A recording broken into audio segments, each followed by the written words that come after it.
for well over a decade.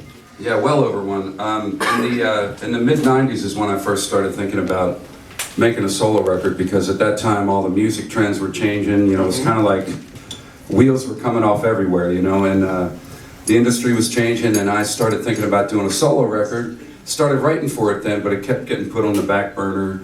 But I kept writing and writing and writing, and eventually came back to the idea of actually recording it in 2003. And it was produced independently of a label, so no one was telling us when it had to be finished. So, That's a double-edged sword. so even from the time we started recording it, and I produced it with Savannah and a good friend of ours in Nashville, Chuck Turner, and the three of us were just thick as thieves for about 10 years, just working on it until it sounded right, you know, until we liked it, and then we decided to take it to a label and release it. So, well, congratulations. Have you all heard it? Yeah. What do you think?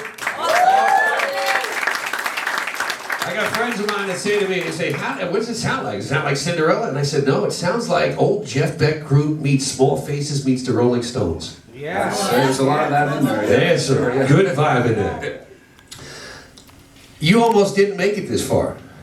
In the 90s, I mean, Cinderella was huge, you were touring, 4 albums, everything is going great, and then your voice goes. Yeah. And you had, and still, paralysis of your vocal cord, and nodules on your... Yeah, I Nodes? actually didn't have nodules, but I had a lot of surgeries to repair damage because of the strain from the paralysis. Can you tell us what it felt like to be your Tom Keifer in Cinderella, and you're banging it out all over the world, giving 110%, and now you might never sing again? Yeah, well, initially it was like denial, you know, because it was on the end of the Heartbreak Station tour. It was like the peak of our career. And at first nobody knew what the condition was, but overnight my voice just went kaput. You know, it was just gone, and I couldn't sing. Nothing would come out. And I was going to doctors all over the country, and they couldn't see, because it wasn't nodules, it's something that they could see with a scope. It required a different kind of test, which it took a long time for a doctor to figure out that they needed to run neurological tests, and that's when they discovered that there was a paralysis. So, and then when they told me I would never sing again, at that point it was just denial, you know, and I was just like, well, he's wrong, it's not that, it's got to be something else. So I kept going to other doctors, and you know, it just, eventually I accepted the fact that it was a paralysis, and the only possibility of being able to sing again would be you have to retrain the vocal cords, every note, every vowel, every placement of every word. And it's been an ongoing process since the early 90s.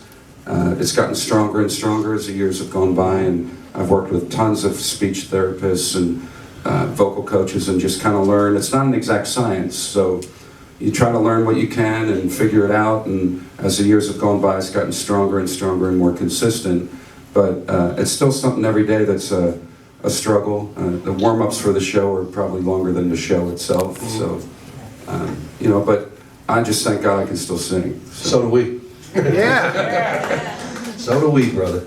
You know, it's great to have new music, because there's, you know, been a time where we were like, as hard rockers and metalheads, like, oh God, what next? Everybody's come out with it now. Now, if we don't go see our favorite band on tour, we'll never hear the music outside of our iTunes. When's somebody going to put out some new music? And over the past, I'd say 18 months, 2 years, a lot of the bands from back in the day are putting out new albums. And it seems like some of them are just trying to do the same exact thing that they were doing and hopefully get that hit and make, you know, some more money. I like the fact that you stepped out of your box and created a whole new body of work on your own, and you're not resting on the laurels of Cinderella. And that takes a lot of balls, and I commend you for that. Well, thank you. Yeah. There's a track on the album, the second track. Was it something? A different light. A different light. Tell me if I'm wrong. That song doesn't even sound like him.